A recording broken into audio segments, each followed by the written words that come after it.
e eu pedi para dar celeridade, então peço desculpa mais uma vez, não costumo atrasar, né, vereadora Marta, sempre estou presente, mas hoje, infelizmente, eu me atrasei.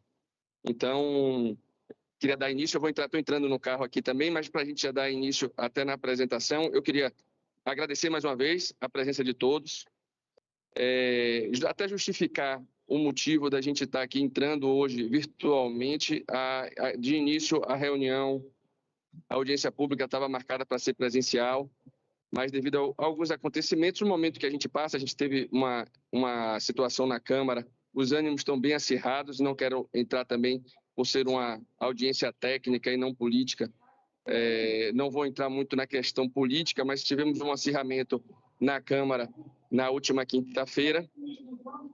Ontem, a gente teve também uma manifestação em frente à Câmara, onde vereadores foram citados. Algumas pessoas me pediram para fazer suspender a audiência pública, mas eu não acho pertinente, porque existe, né, um regimento, existe a lei de responsabilidade fiscal, onde a gente tem que estar fazendo essa apresentação do primeiro quadrimestre. É uma questão regimental e a gente tem que cumprir os nossos ritos. Então, eu peço desculpa e justifico, ao invés da gente ter feito presencial, essa foi a forma da gente conseguir cumprir o nosso regimento. E peço desculpa mais uma vez. Então, se algum vereador quiser já fazer algum agradecimento, queria agradecer a todos os servidores da Câmara também por nos ajudar nesse momento, da Prefeitura também, que está dando suporte técnico para a nossa reunião. E se algum vereador quiser já fazer algum comentário, algum agradecimento, pode fazer enquanto, logo após, a secretária começa a sua explicação, a sua apresentação. Muito obrigado. Algum vereador? Após a fala da secretária. Pronto. Então, já dando início à apresentação, como de costume, a secretária apresenta e logo após a gente abre para os vereadores, primeiro da comissão, para fazer suas perguntas, depois os demais vereadores e depois dos vereadores a gente abre para quem quiser fazer algum tipo de pergunta sobre a apresentação do quadrimestre. Muito obrigado e desculpe mais uma vez, secretária, por favor. Imagina. Eu que agradeço a sua diligência e iniciativa, vereador. Parabenizo aí a presença e agradeço a atenção de todos. Nos colocamos aqui, como sempre, à disposição, mas de toda sorte aí agradecemos o cuidado e a delicadeza para que a gente consiga manter aqui uma discussão que seja de interesse da cidade e de todas as suas visões e vertentes, da forma mais produtiva possível. Vou já, então, sem me demorar muito, começar a nossa apresentação. Vou compartilhar e ver se todo mundo está conseguindo enxergar direitinho a tela. Eu estou sim, secretária. Está conseguindo? Estou sim, secretária, eu estou. Então, vou passar aqui a próxima para a gente ver se está passando direitinho. Passou? Perfeito. Pronto. Então, como a gente sempre apresenta, essa é uma audiência pública para demonstração e avaliação do cumprimento das metas fiscais do artigo 9 da Lei de Responsabilidade Fiscal. Ela acontece a cada 4 meses. Na Câmara de Vereadores, uma responsabilidade que a Prefeitura tem em prestar contas para a sociedade com relação às nossas receitas, às despesas, os principais resultados e os limites dos endividamentos. A nossa receita inclui a execução orçamentária da Câmara e algumas movimentações intra-orçamentárias. Nós temos a definição total da receita pública, que nós sempre apresentamos e diferenciamos as receitas correntes das receitas de capital. As receitas correntes aumentam as disponibilidades e aumentam o patrimônio líquido, ou seja, há um aumento do patrimônio líquido. Com relação à receita de capital, não há, também financia programas e ações, entretanto, não há aumento do patrimônio líquido. porque quando há uma receita de capital, normalmente há uma troca de ativos, seja um ativo financeiro, você vem com uma dívida e tem, então, para financiar uma obra ou algum projeto, então você troca um ativo. A receita corrente, você aumenta esse patrimônio líquido. Com relação ao balanço orçamentário da receita, para a gente comparar com o ano passado. Nós tivemos até agora, em 2025, uma realização de quase 36% da nossa receita prevista, ou da receita corrente prevista, e 10% da receita de capital. A nossa receita tributária, quase 40% do que foi previsto, a receita de contribuições, 31%, a patrimonial, 33%, e a receita de serviços, quase toda. Tivemos uma variação nominal e real que vale a pena a gente destacar em relação a 2024, que em 2024 há uma virada de curva na receita corrente, sobretudo na tributária, em função do PPI. Nós tivemos em 2024 duas receitas que foram extraordinárias, uma com relação à receita corrente e uma em relação à receita de capital, que cabe destaque. Em 2024, nós tivemos a realização de um PPI, que teve uma operação teve um aumento importante na receita tributária. Se nós avaliarmos, eu não trouxe isso aqui, mas se avaliarmos apenas a receita principal, aqui nós percebemos a receita tributária, em 2024, 1.757 bilhão. Em 2025, 1.766 bilhão. Praticamente a mesma coisa, tá vendo? Aqui estagnado. Até se formos incorporar a inflação, isso dá um valor negativo. E isso se deve em função da realização do PPI, que teve como prazo para recebimento dos boletos em janeiro do ano passado. Então, acho que isso é um destaque que merece ser dito e que, se formos avaliar a receita tributária, somente o principal, a gente teve um incremento nominal esse ano de 11% e real de 6,7%. Ou seja, tirando o PPI, que é uma distorção da arrecadação, a gente teve um aumento efetivo de 6,7% na receita tributária. Então, acho que é importante fazer esse destaque. Com relação à receita de capital, que mencionei também, nós tivemos uma operação de crédito interna num valor de 300 milhões, que também entrou em janeiro de 2024. Então, isso também deu uma diferença importante na realização das receitas de operação de crédito de 2024 para 2025. Aqui a composição da receita realizada, 42% de receita tributária, 42% das transferências correntes, FPM, FPE, Fundeb, SUS, demais receitas correntes e receita de capital. Aqui as receitas tributárias que mencionei anteriormente, que detalhei anteriormente, que essa redução se dá basicamente por causa da realização do PPI em 2024, que aumenta significativamente a receita, principalmente no mês de janeiro de 24. Foi quando venceu o boleto da cota única do PPI. Aqui nós temos a composição da nossa receita tributária, o ISS se consolidando como o principal imposto, né, aquele principal tributo do município, IPTU 32%, ITIV 6,84%, imposto de renda retido na fonte 9% e as taxas 13%. As transferências correntes. A gente tem aqui a composição dessa transferênça corrente, FPM, ICMS, IPVA, Fundeb e SUS, que é muito relevante também.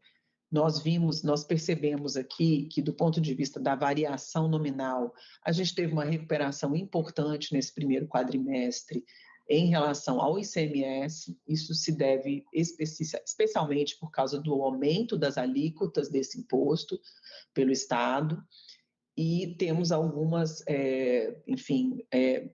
questões a apontar, por exemplo, o Fundo de Participação dos Municípios, que tem aí como principal composição imposto de renda e IPI, uma variação muito pequena, real, ou seja, apenas acompanhando a inflação, o que a gente realmente vê que o FPM não está acompanhando nenhum crescimento praticamente da economia, né? Ele está acompanhando apenas o crescimento da inflação. Então, isso realmente nos preocupa, esse desempenho, digamos assim, do FPM nesse primeiro quadrimestre. Com relação às demais receitas, o Fundeb apresenta um número razoável de crescimento real.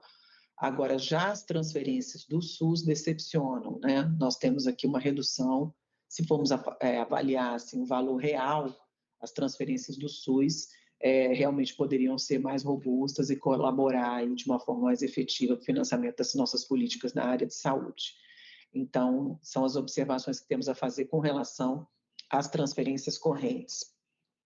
Mais uma vez, destacando aqui as nossas receitas tributárias em relação às transferências correntes, para demonstrar a importância dessa, que a gente chama, dessa independência, dessa autonomia financeira da cidade de Salvador, considerando que mais de 70% dos municípios do país ainda se financiam exclusivamente com receitas de transferências e apenas para pagar suas despesas correntes.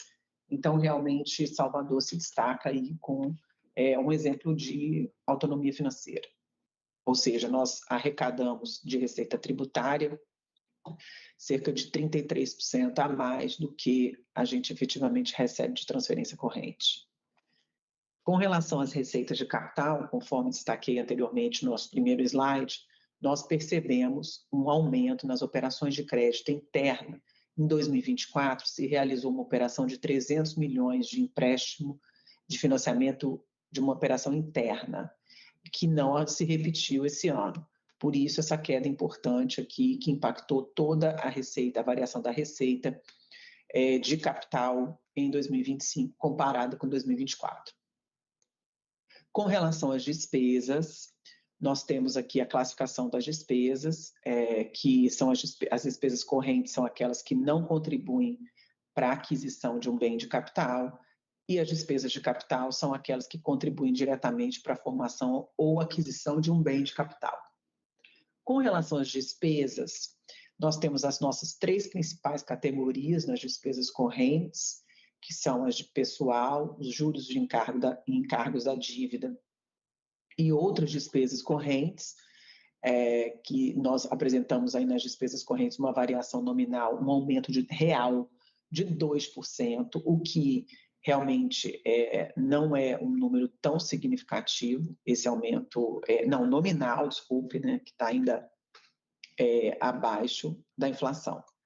E um total de despesa real também aí aumentando uma casa abaixo de 2%.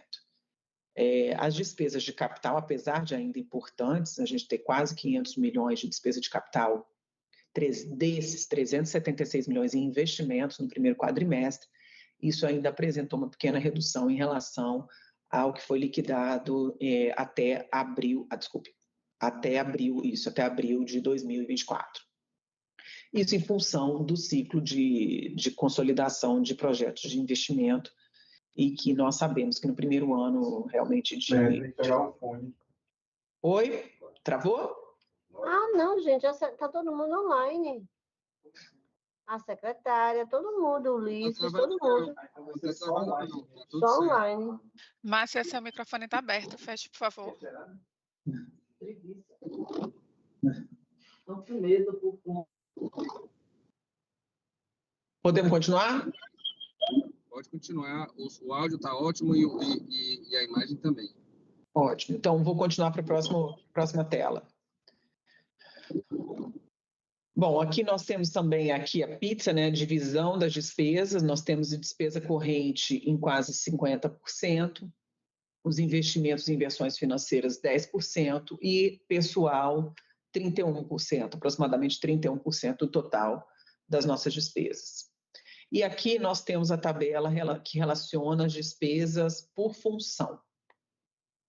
e observamos aqui, enfim, uma certa estabilidade, com um aumento importante na área da cultura.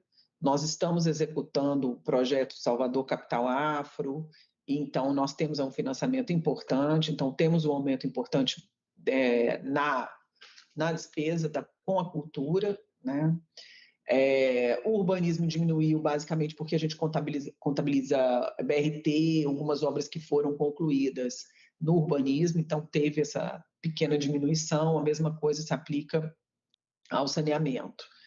Em 2025, a gente ainda teve na ciência e tecnologia, a gente não alcançou ainda o patamar de investimento, mas devemos alcançar, porque temos um financiamento importante da CAF, que vai apoiar a construção do nosso centro de comando e operações, e vai ser um investimento muito robusto em ciência e tecnologia. Então, isso aí, no decorrer do ano, deve se estabilizar. Temos aqui as inscrições em restos a pagar do primeiro quadrimestre de 2025, o que nós tivemos de cancelado e pago, ou seja, nós tivemos aqui, é o primeiro quadrimestre mais tradicional mesmo, onde se paga mais os restos a pagar, né? Você tem ali um prazo para se pagar os restos a pagar processados, e também os não processados, acabamos processando e pagando aí 265 milhões do total de 334 milhões dos restos a pagar inscritos. Então, não é uma inscrição muito elevada, se for considerado o tamanho do orçamento de Salvador, e o pagamento, então, demonstra que o que se passa realmente para o ano seguinte é aquilo que naturalmente se passaria algumas despesas em função de período de liquidação, chegada de notas e da natureza do serviço que é prestado. Os nossos principais resultados.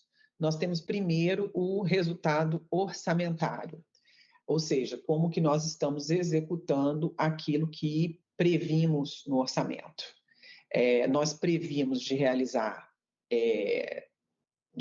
nós realizamos de receita corrente 3.934, um pouquinho a menos do que realizamos em 2025, em função daquilo que já mencionamos, da existência do PPI no ano passado.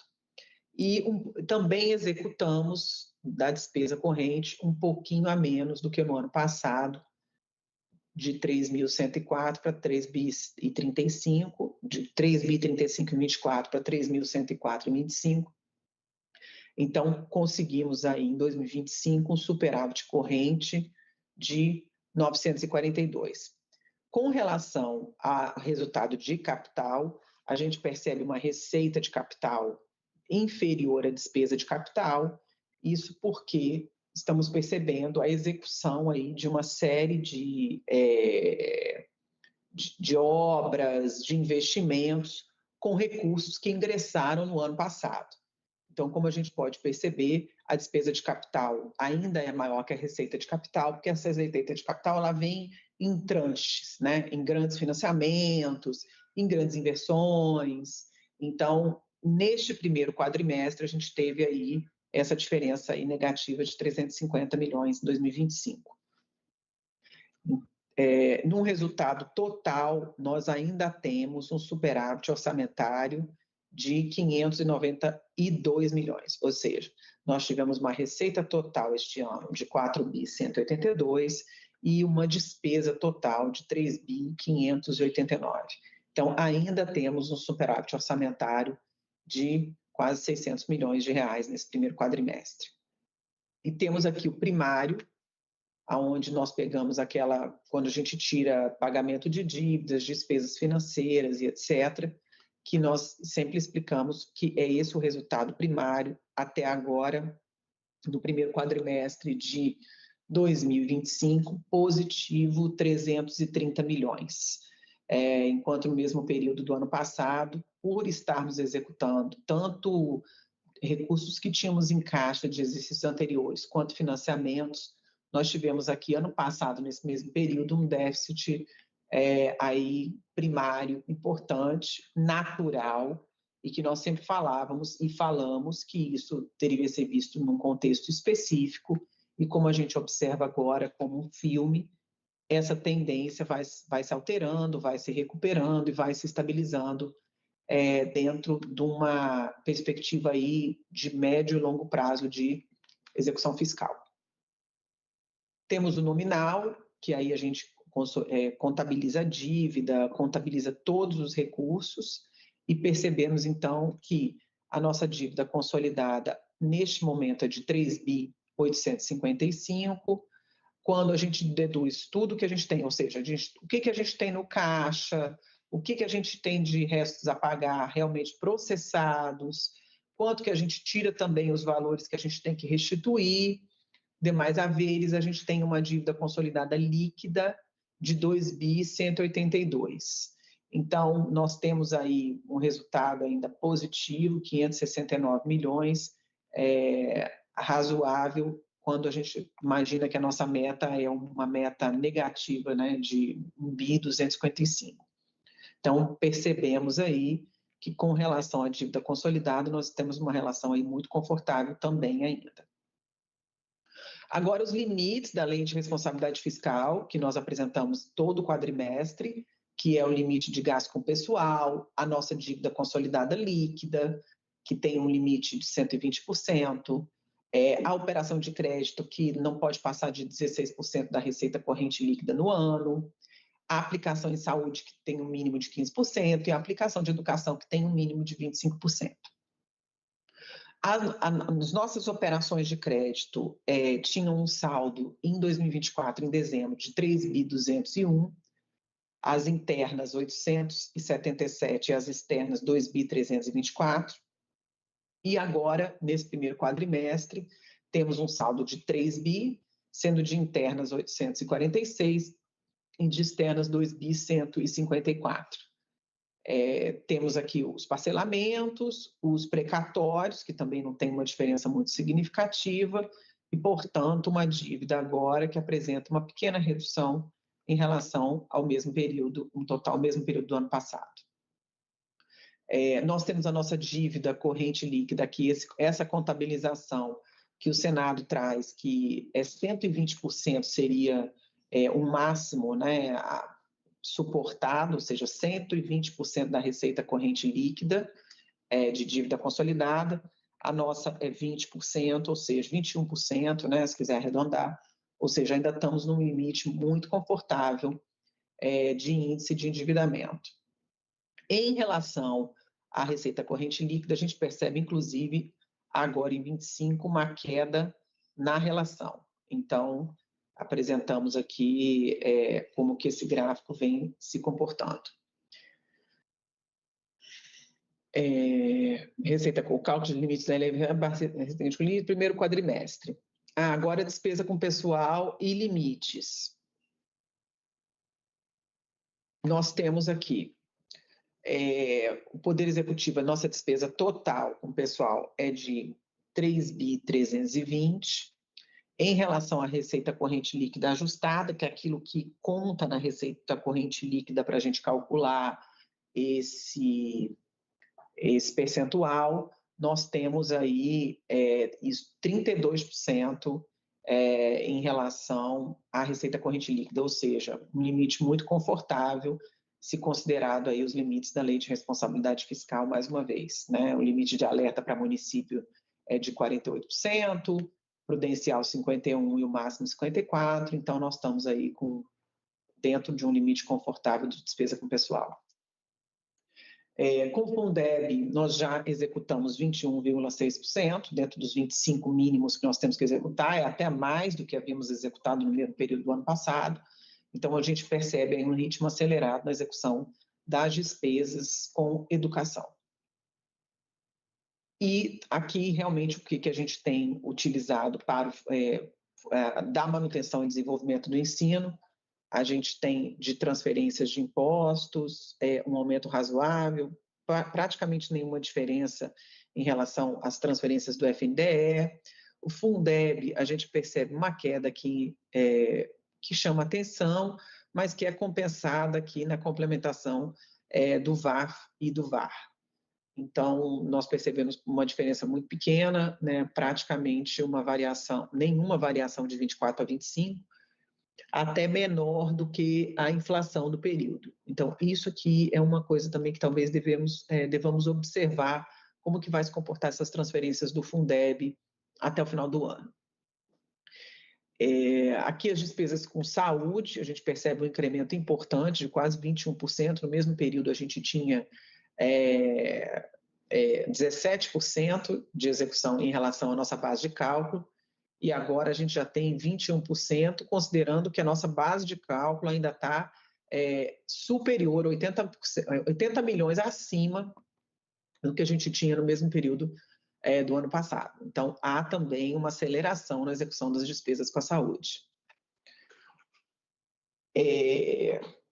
Aqui, como é a composição dessa despesa de saúde, como que nós estamos executando as receitas dos impostos, as transferências do SUS, as transferências do piso e dos ACS e ACS, as operações de crédito e os recursos do Tesouro. Então, a gente percebe que os recursos dos impostos de transferências em saúde é o que tem apresentado uma maior execução, mas que também perde um pouquinho se comparado com as transferências do SUS. Mas o valor total, pelo menos, a gente percebe de incremento passando o que veio da inflação do ano passado para cá. Então, pelo menos acompanhando a inflação. Operações de crédito. O que a gente tem de operação de crédito aqui? Interna, de ingresso, e as externas. Então, até o dezembro de 2024, a gente teve de operação de crédito interna 422 milhões e de operações de crédito externas o ingresso de 406 milhões. A gente destaca que aqui a gente tem aquela operação de crédito interna que entrou no primeiro quadrimestre e a externa ela vem em grandes tranches também. Então, isso aí até o final do ano deve se equilibrar. Como a gente percebe, isso aqui vai até dezembro de 24. E a gente tem que esse valor apurado para fins de limite de operação de crédito, ou seja, o que deve ser até 16% de pagamento de endividamento no ano, 16% da receita corrente líquida, a gente tem aqui até 2024 7,9% e até 2025 0,83%. E aqui nós temos aqui alguns resultados aí fiscais alcançados pela cidade do Salvador. Temos aí o resultado a mais do Tesouro, isso aí nos classifica como com capacidade de pagamento para aval da União para fins de obtenção de operação de crédito. E temos também, em primeiro lugar, no ranking de qualidade de informação contábil, Salvador é nota A, primeiro lugar no Nordeste, e, enfim, temos aqui uma qualidade de informação que nos classifica para o A+ do CAPAG, porque é essa nova classificação que está relacionada ao índice de qualidade da informação contábil. Por isso, o A+, como mencionei anteriormente. Então, essas seriam as minhas considerações iniciais. Eu acho que eu vou voltar para a apresentação aqui, e aí, conforme forem sendo mencionadas as tabelas, caso seja necessário, eu volto à tabela da apresentação.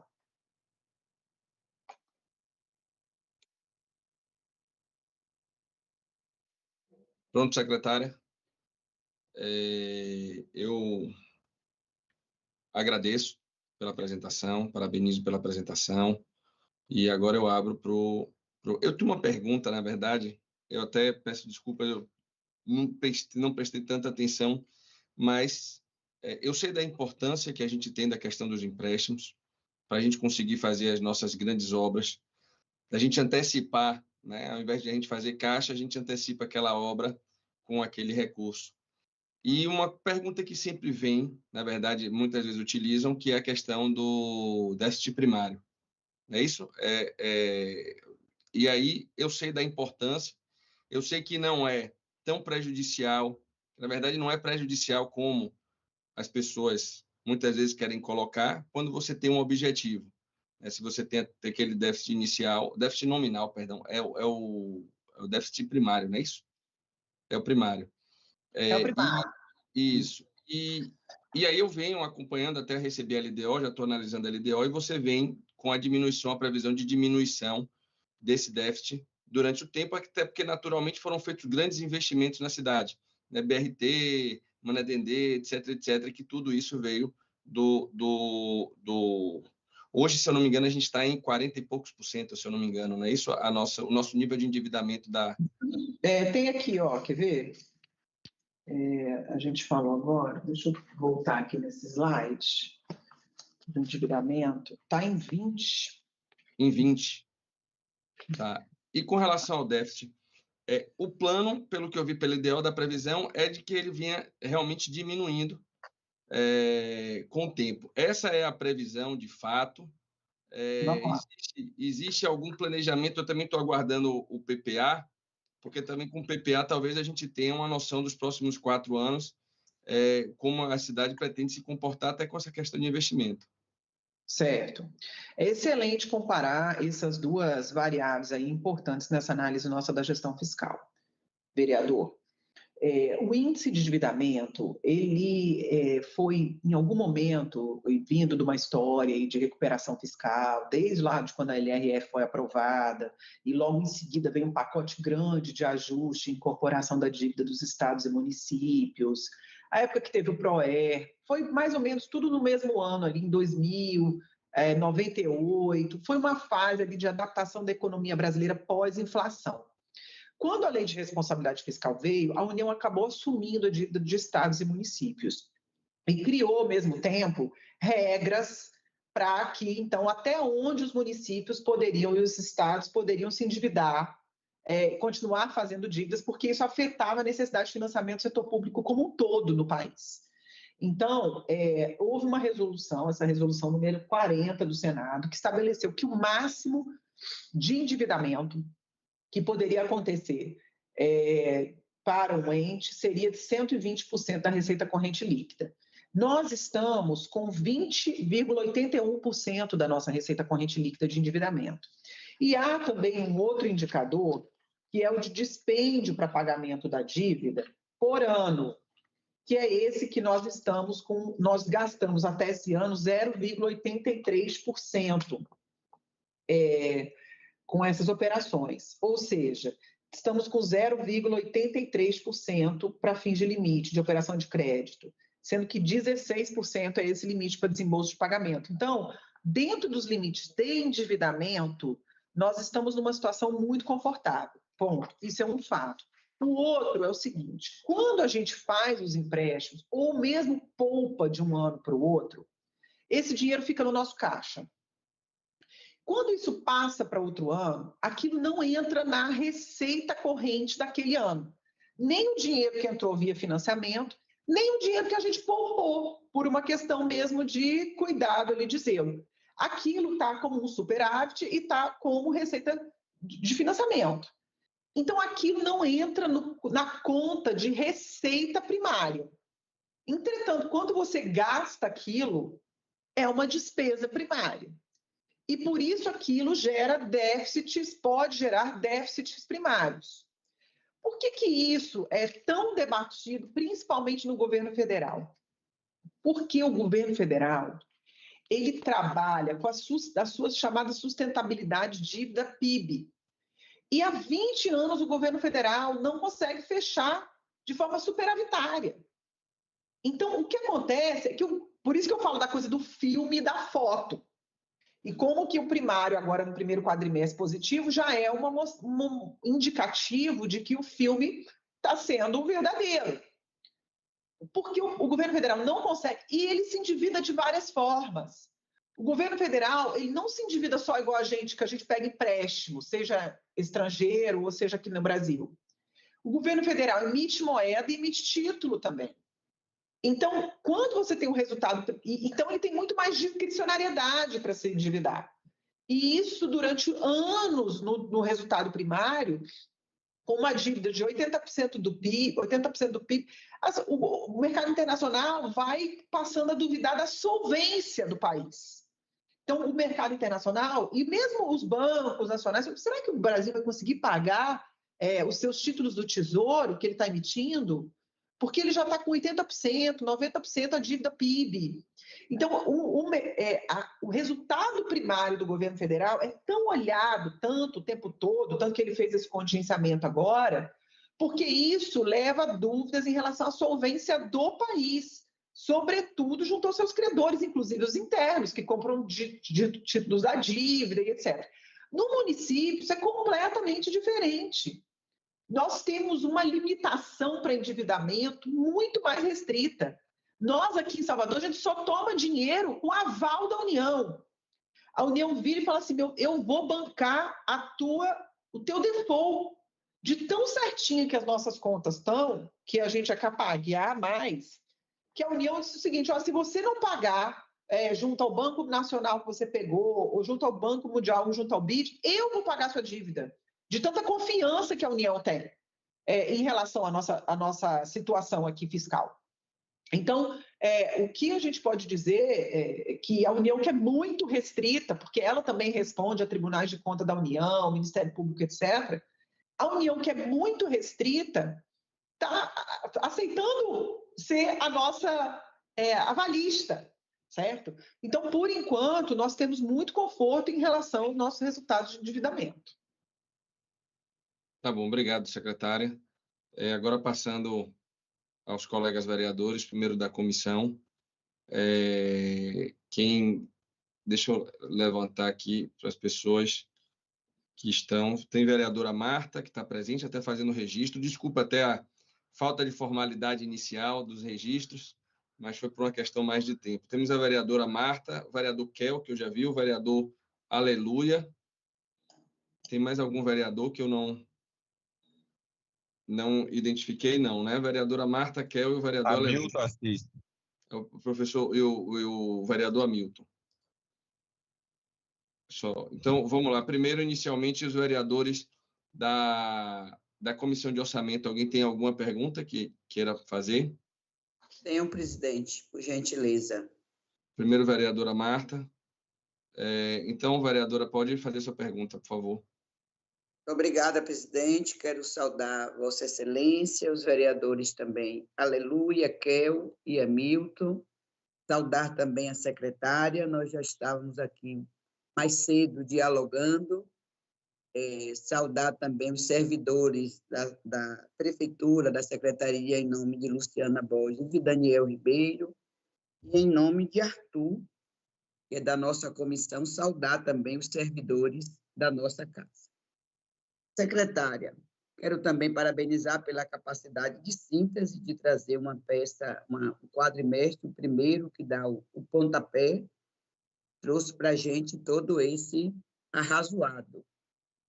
Da previsão atualizada das receitas totais para 2025, vai de 12,6 bilhões.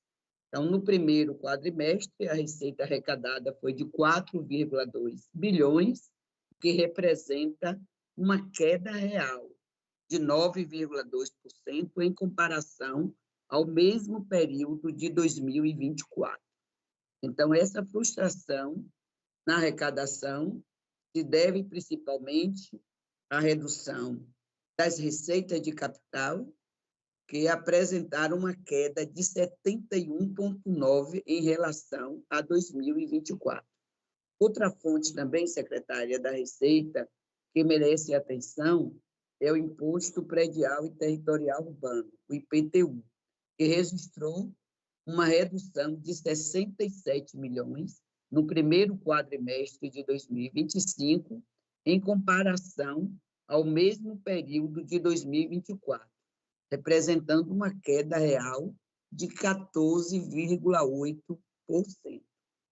Diante deste cenário, secretária Giovana Victor, em relação ao IPTU, qual a principal razão para uma queda tão acentuada na arrecadação do IPTU, considerando, como a Vossa Excelência também falou aqui no momento da apresentação, que o primeiro quadrimestre é o período também de maior concentração também de pagamento, especialmente o mês de fevereiro.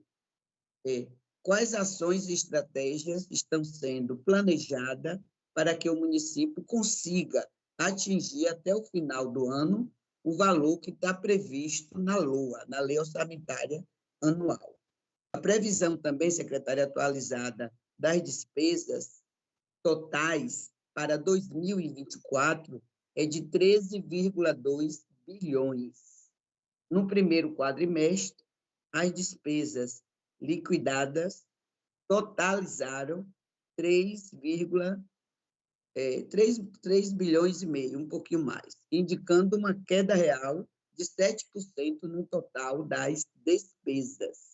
Um detalhamento das despesas com pessoal registraram um aumento real de 2%, como Vossa Excelência também falou, que tem um limite confortável com o pessoal, embora haja um crescimento, este percentual está aquém das expectativas das categorias. Observa-se uma tendência de diminuição na proporção das despesas com pessoal em relação à receita corrente líquida nos últimos anos.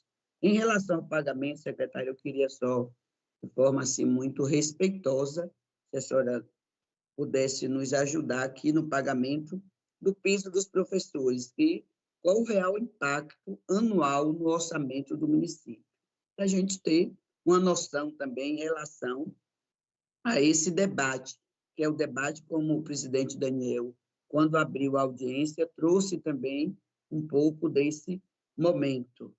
Então, é importante para a gente conhecer, secretária, porque o orçamento do município é o que vai garantir a gente como a cidade vai estar, de que forma, seus servidores, que no dia a dia é quem está na ponta segurando aí a situação da prefeitura para que tudo tenha o seu funcionamento adequado para os soteropolitanos e soteropolitanas.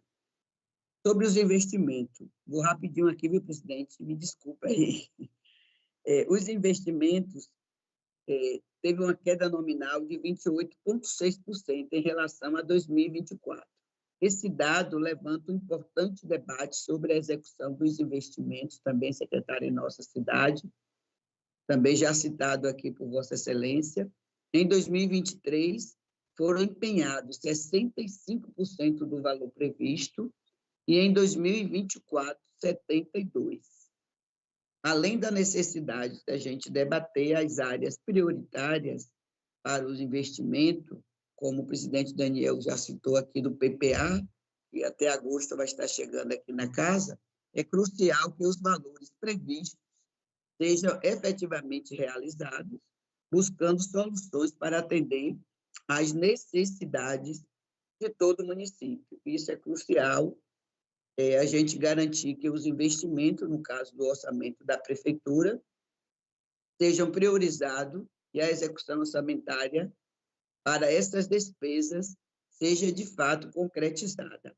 Aí, a secretária até falou, está na apresentação, o VAA, que é o valor aluno por referência, e na audiência do último quadrimestre, o secretário até trouxe também essa situação. Foi apresentada uma situação do valor aluno resultado em 2025, o município de Salvador não foi habilitado para receber recursos, por não ter cumprido a condicionalidade 3 da nova lei do Fundeb, que está aqui também nessa apresentação de hoje, a complementação. Essa condicionalidade refere-se à redução das desigualdades socioeconômicas e raciais na educação básica. E nós estávamos fazendo, antes, presidente Daniel e a secretária, um debate sobre essa questão dessa condicionalidade de estar também, tanto no PNUD, como também nas peças orçamentárias, gênero e raça. A condicionalidade socioeconômica e racial na educação básica, mensurado por exames nacionais, que é do Sistema de Avaliação de Educação Básica. O valor de 10 milhões de reais apresentado como receita para 2025 ainda é referente ao ano anterior, o ano de 2024. Para o ano de 2025, o município de Salvador não foi habilitado e deixará de receber 25 milhões, conforme previsto na Lei Orçamentária Anual, podendo este valor ter chegado a 40 milhões de reais. E as despesas, já concluindo, presidente, executada por função, como a secretária também se referiu. Nas audiências, a gente sempre apresenta aqui dos quadrimestres o comparativo, a gente sempre vem trazendo também, a gente trabalha muito nisso, e a secretária também já apresenta isso também nas áreas por funções, que a gente verifica o que está previsto em programas e ações do Plano Plurianual, do PPA e da LDO e da LOA, não está sendo executado conforme aprovado por esta Casa. Algumas funções de despesas executadas apresentaram variações nominais negativas, significativas, em comparação com o ano anterior, que pode sinalizar uma redução na oferta de serviço ou na atuação nessas áreas. É necessário analisar também o impacto real dessas reduções dos serviços prestados à população, assegurar que as reduções estejam alinhadas, prioridades estratégicas do município não comprometem as metas de longo prazo. Então, eu vou trazer só aqui algumas funções, não vou nem detalhar, o tempo não vai dar, que eu tinha feito já esse estudo pormenorizado. Transporte, menos 45,1%. Comércio e serviços, menos 34,1%. Urbanismo, menos 17,8%. Ciência e tecnologia, menos 16%. Indústria, menos 7,3%. Gestão ambiental, menos 6%. E saneamento, menos 4,3%. Teria mais alguma coisa, presidente, mas para poder garantir que todos falem, eu vou parar por aqui. Qualquer coisa, como eu sempre faço, eu complemento com os requerimentos para a secretária Giovana Victor. Muito obrigada, presidente. Obrigado, vereadora. Secretária, agora com a senhora. Então, eu vou começar respondendo a questão relacionada à receita tributária. Nós tivemos, no ano de 2023, o nosso PPI, que é o nosso refis. E o boleto de vencimento ficou para o dia, acho que 15 ou 10 de janeiro. Então, os pagamentos, o grosso do pagamento do PPI de 2023 foi feito em 2024.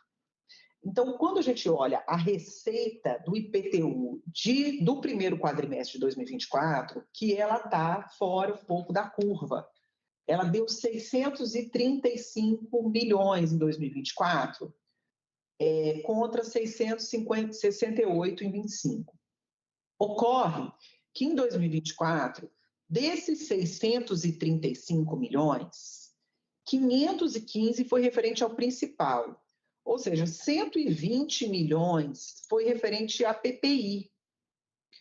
Então, de fato, este ano, em 2025, ou seja, em 2025, a gente teve uma receita de 568 de IPTU, sendo que o principal foi 548. Eu tenho aqui a planilha, na verdade, não ficou na apresentação, eu tinha pedido para fazer, posso até depois dividir com vocês. O principal arrecadado em 24 foi 515.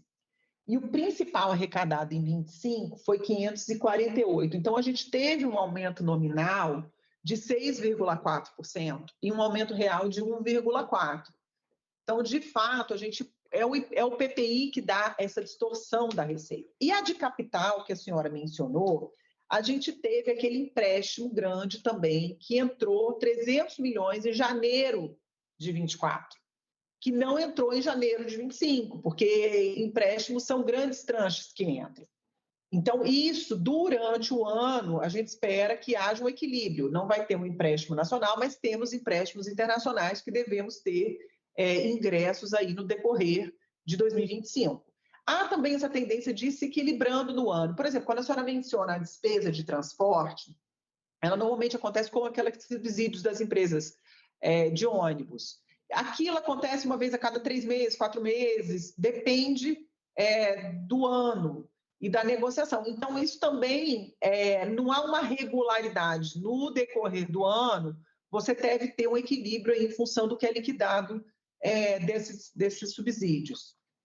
Então, eu diria isso em relação à nossa receita. A despesa total, a senhora menciona que há uma queda importante, principalmente nos investimentos.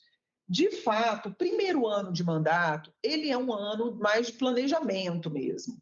É um ano onde se faz o PPA, faz o planejamento estratégico, a gente está no meio da elaboração do planejamento estratégico, você consolida um ciclo de projetos e depois retoma um novo ciclo. Então, é natural que no primeiro ano haja uma redução dos investimentos, porque aí você vai fazer novas capitalizações, arrecadar novas coisas e etc. Então, acho que isso aí é uma coisa interessante. É isso. Bom, eu anotei em relação à despesa total. A senhora falou da despesa com o pessoal. Eu não tenho exatamente aqui a diferença que vai ser no impacto da nossa despesa com o pessoal, com esse reajuste que foi feito agora aprovado pela Câmara de Vereadores. Mas eu posso trazer isso. O que a gente tem aqui é essa pizza que eu apresento sempre em relação à nossa despesa total. Mas é importante perceber como que o ritmo da execução da despesa com educação está aumentando, que a gente tinha 20, alguma coisa até esse primeiro quadrimestre do ano passado, e agora a gente já tem quase 22 nesse período. Então, a gente tem, tanto na saúde quanto na educação, uma aceleração na execução da despesa, enfim, priorizando o investimento nessas áreas. Com relação à função da despesa, eu falei um pouco já, quer dizer, algumas se ajustam no decorrer do ano e outras vão diminuir mesmo, porque foram grandes investimentos que foram feitos, como o BRT, etc., que ficaram prontos e que não vão se repetir nesse ano. Então, pode ser que alguma função aí haja reajuste realmente, uma redução. E outras vão se equilibrar no decorrer da execução de 2025. Pode ser que tenha ficado faltando alguma coisa, vereadora, mas eu me coloco aqui à disposição para qualquer esclarecimento posterior. Presidente Daniel? Escutando. Eu posso só acrescentar bem rapidinho, Pode, com certeza. Bem ágil. Secretária, eu só também aqui uma dúvida, aproveitando também a sua oportunidade nossa aqui, em relação, secretária, às desafetação, às áreas verdes. Se a senhora talvez não tenha aí, teria como inserir no próximo uma tabela também trazendo como está sendo, o que está sendo arrecadado e como esse dinheiro está sendo utilizado. Pois não.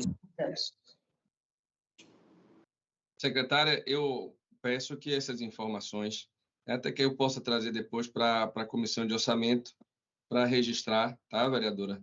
Agora, vereadora, se você me permitir, e sem entrar, é uma pergunta que a senhora fez pertinente com relação à educação. Eu tenho alguns números e, tecnicamente falando, e não entrando na questão política, mas as informações que eu busquei, salvo engano, 11% do orçamento da prefeitura, e a gente pode até validar depois, eu te peço, tá, secretária, que confirme essas informações, até para mim mesmo, 11% do orçamento da prefeitura serve para pagamento da folha da educação.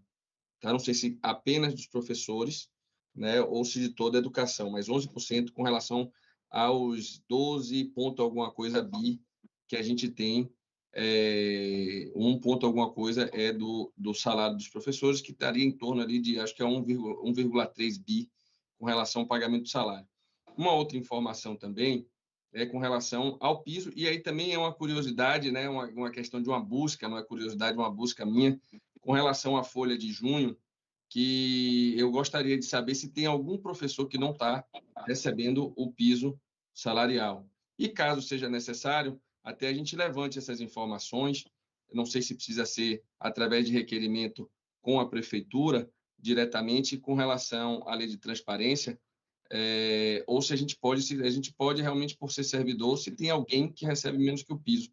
É uma informação que eu acho justo, o pleito dos professores, tá, vereadora? E é importante a gente sanar essa dúvida, para que não se fique essa briga de mídia, paga, não paga. Então, a senhora conta, assim como todos os outros vereadores, conta com a minha cooperação para saber se tem algum vereador recebendo menos do que o piso. Tá? Muito obrigado, vereadora Marta. Algum servidor, não é, presidente? Algum servidor, não? Que Vossa Excelência falou algum vereador, algum servidor. Algum servidor, algum professor que esteja recebendo realmente conta. Tenho certeza que não só com a minha colaboração, mas acho que de todos os vereadores também. Então, alguma coisa mais, vereadora? Posso passar? Não? Vou passar então. Pois não, vereador Kel. Bom dia, Daniel. Bom dia. Bom dia, doutora Giovana, Daniel Ribeiro, Arthur, Luciana, aos colegas vereadores e vereadoras Marta, Hamilton, aleluia. Alegria muito grande, doutora Giovana, a senhora esclarecendo os números e os dados, Daniel, e conforme você falou a questão da educação, porque a mídia hoje fala muito que o executivo tem que pagar o piso. E aí é muito importante essa fala sua, e que a nossa secretária possa estar esclarecendo esses números muito em breve para que possamos estar mostrando para a população que verdadeiramente os profissionais, os professores, os servidores, quem é que está recebendo abaixo do piso nacional.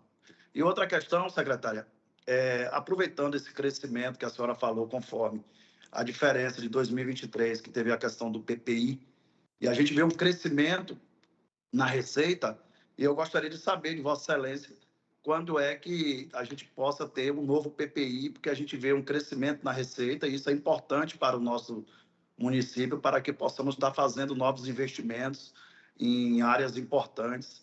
Então, em 2024, a senhora falou que foi arrecadado 515, em 2025, 548. Só que em 2023 para 2024 teve um crescimento de 120 milhões, que foi justamente a questão do PPI que foi feito em 23. Então, se esse ano vai ter o PPI, porque a gente que está nas ruas todos os dias, a gente ouve muito, né, Daniel? Os colegas dizendo, e aí vai ter PPI esse ano, então é importante que a gente veja um crescimento na receita. Então, eu só gostaria de saber para a gente estarmos atentos a essas novas informações. Muito obrigado a todos. Então, vereador, o PPI, ele só arrecada porque tem estoque de dívida para arrecadar. Como a gente fez um PPI ano passado, não tem, as pessoas pagaram suas dívidas, elas honraram os seus compromissos. Então, não é eficiente nem para a cidade e nem para a arrecadação haver algum tipo de sinalização nesse sentido, entendeu? Na verdade, tem que ter estoque de dívida. E nós não temos um estoque de dívida que justifique, as pessoas honraram seus compromissos. A gente tinha, nesse PPI de 23, ainda tinha pego um ano de pandemia, então ainda tinha muita gente com dívida, e a nossa Receita está desempenhando muito bem, tanto no IPTU quanto no ISS. E o importante para a cidade, vereador, é que haja uma estabilidade na Receita, que a receita corrente aumente, que aumente de forma sustentável, sem aumento de impostos, mas com o crescimento da economia, e que todos cumpram os compromissos. A prefeitura vem trabalhando no sentido de desburocratizar o investimento na cidade, nós mudamos o número de atividades de médio e alto impacto para acelerar o licenciamento, diminuiu muito o número de horas para abertura de empresas. Então, assim, nós estamos trabalhando ativamente para aumentar a competitividade. Salvador é a cidade que mais gera emprego no Nordeste, a quarta maior do Brasil que gera empregos, porque nós estamos trabalhando com aquilo que vai dar sustentação para a economia. Um crescimento saudável para a gente ter, daqui a 5, 10 anos, uma cidade que continue próspera e dinâmica. Então, esse é o nosso objetivo, sempre num diálogo muito construtivo, com quem empreende, que a gente conhece as dificuldades, né, vereador? Conhece às vezes, fatalidades mesmo da nossa economia, mas para juntos aí construirmos uma cidade que seja fiscalmente responsável e sustentável, sobretudo. Muito obrigado, Giovana. Obrigado, vereador Kel. Obrigado, Giovana. Eu talvez tenha sido o vereador que mais encheu o saco da secretária com relação ao PPI passado. porque eu realmente mostrava a importância do impacto econômico da pandemia, né? E aí, graças a Deus, deu certo. Eu acho que um PPI todo ano não é correto, tá, secretária? Mas, em alguns momentos, o imposto é uma das coisas que mais difícil, que não se negocia, né? O PPI é a forma de amenizar, porque boa parte dos empresários, eles não devem imposto porque querem, é porque realmente não tem condições de pagar. Mas entendo, compreendo a questão de ter tido um PPI agora. Obrigado, vereador Kel. Próximo vereador. Tem vereador Aleluia. Vereador Aleluia. Bom dia, presidente Daniel, vereadora Marta, Daniel Ribeiro, vereador Kel e a secretária Giovana. Prazer estar aqui. Eu acompanhei atentamente a apresentação da secretária. Uma parte das minhas questões até a vereadora Marta já as fez e, na minha visão, as dúvidas foram devidamente sanadas. Eu tenho uma questão, secretária, sobre a receita, né? Uma dúvida sobre a queda de receita de capital. Eu entendo que operações de crédito são instáveis, né? Não é uma operação constante, ou seja, existe uma sazonalidade muito, muito forte, então é natural essas alterações, né? Essas diferenças grandes. Mas minha dúvida é se existiria em vistas alguma mudança em relação à política de endividamento da prefeitura, em que pese também o quadro de endividamento não tenha nenhum problema, a gente está ali nos 20%, tem até espaço para mais endividamento dentro desse parâmetro. Segunda questão, é mais uma questão, não diz muito respeito à apresentação, mas fala muito sobre desenvolvimento econômico, sobre formas de aumentar a arrecadação de maneira sustentável. Eu também creio que PPI não é algo que deva ser corriqueiro, até porque dívida se acaba e isso é bom. É bom que a gente não viva de negociações de dívidas, né? O que eu vejo é que talvez Salvador tenha que atrair mais pessoas de fora do estado, da cidade ou até de fora do país. E aí eu faço uma questão mais específica. O governo federal recentemente anunciou uma espécie de Golden Visa, não sei se a secretária acompanhou, uma forma de estrangeiros que façam investimento, se eu não me engano, maior que R$1 milhão, R$1,5 milhão, possa ter algumas vantagens e vir investir no Brasil, né? Certo. Especificamente até o limite para o Nordeste é menor, ou seja, a atração para o Nordeste é maior.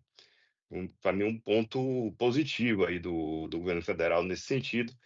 E a minha questão é porque Salvador poderia fazer algo no sentido de entre aspas, Golden Visa da cidade. Eu até apresentei um projeto nesse sentido, de forma que a gente possa atrair pessoas para morar na nossa cidade, investir na nossa cidade, gerar emprego na nossa cidade.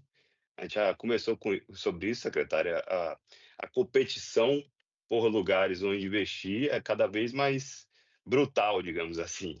É muito fácil, por um clique, uma plataforma digital escolher Salvador, Lauro de Freitas ou São Paulo, ou Vitória, né? Então, se a gente não entra numa, digamos assim, guerra saudável, a gente pode ficar para trás nesse sentido. E depois eu vou enviar esse projeto para a senhora. É um projeto que busca dar algum incentivo a mais nesse programa que já existe do governo federal, do Golden Visa, de forma que a gente possa atrair de maneira mais forte, né, esses investidores, seja para morar ou para investir. Então, fica de qualquer Muito forma, é também interessante. uma questão nesse sentido. Muito interessante. Posso responder, presidente? Pode, por favor, secretária. É muito interessante, realmente, uma iniciativa com mais foco, né, em atrair investimento estrangeiro. Realmente merece uma reflexão. Como que a gente poderia desenhar isso do ponto de vista local, viu, vereador? Porque com a reforma tributária também, a gente vai perceber uma uniformização na tributação, né, dos entes. Então, nós não teremos mais alguma flexibilidade de ISS. Ela vai ser uma alíquota padrão. E aí, o que eu tenho refletido muito sobre como que nós vamos aumentar a competitividade. Nós, Salvador, Bahia, Nordeste, e aí são os parâmetros de competitividade que diríamos assim tradicionais. É aquilo que a gente falava, um ambiente de negócios transparente, a gente diria que é condições de urbanidade, uma cidade organizada, limpa, iluminada, com ciclovias, com bem-estar, uma cidade que tenha mão de obra qualificada e disponível. Então, a nossa competitividade ela vai se dar por fatores mais complexos do que somente a questão tributária, que tradicionalmente vem sido o instrumento utilizado, né, para atração de investimentos. Então, isso nos coloca num desafio. Então, é muito interessante realmente a gente analisar propostas alternativas para o aumento dessa competitividade e atração de investimentos. Eu tenho muito interesse em conhecer essa proposta. E com relação à política de endividamento, nós não temos nenhuma intenção em alterar a nossa política de endividamento, que é de sustentabilidade, é de manutenção da capacidade de pagamento com aval da União. Essa política de endividamento não há nenhuma intenção em ser alterada. A nossa meta é manter o CAPAC, manter a nossa capacidade de pagamento, para que a gente continue tendo aval da União e que sejam respeitados todos os limites, né, seja do Senado, seja da LRF, seja da Emenda Constitucional 109, para que a gente continue tendo a possibilidade de produzir alavancagem aqui para investimentos na cidade. Obrigado, secretária. Vereador Aleluia, que mais quer fazer alguma ponderação sobre a fala da secretária? Ou já está... Eu acabei não explicando o programa. Ele tem uma trava específica, o programa federal, né, que é por investimento ou compra de imóveis. Então, o investidor que vai lá e compra um imóvel específico no valor, se eu não me engano, a trava é de R$1 milhão, alguma coisa nesse sentido. Ele tem algumas vantagens específicas aqui, é algo como um residente, como se fosse um residente. É o chamado Golden Visa, que tem no mundo todo, e o Brasil tá ali tentando iniciar. E, na minha visão, seria interessante ter uma extensão soteropolitana. Além do Golden Visa, você tem mais um pouquinho aqui, se você vem para Salvador, vem para cá. Então, é uma forma de atrair nesse sentido. Depois eu vou mandar para a senhora. Tem interesse em conhecer. Ótimo. Obrigada. Obrigado, vereador. Obrigado.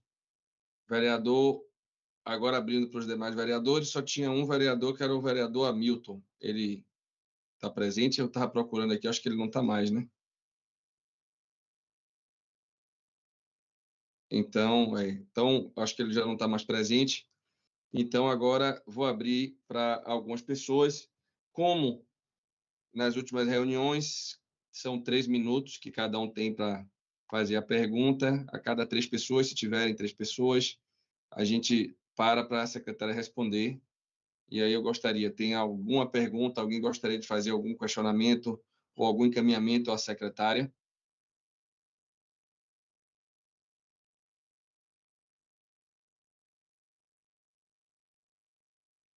Então, sem mais perguntas, eu queria agradecer a todas e a todos, a secretária, aos servidores, tanto da Prefeitura, em nome de Luciana Borges, como também da Câmara, de Arthur, nosso assessor legislativo da Comissão de Orçamento, e declaro encerrada mais uma audiência pública sobre a apresentação do primeiro quadrimestre. Um abraço, secretária, pode finalizar também, se algum vereador também quiser, mas a secretária finaliza aí. Agradecer apenas a atenção, nos colocar sempre à disposição aqui para tudo que for necessário, e desejar um bom trabalho a todos. Obrigada. Um abraço e obrigado a todos. Obrigada, presidente. Até logo. Secretário. Bom dia, gente. Obrigado.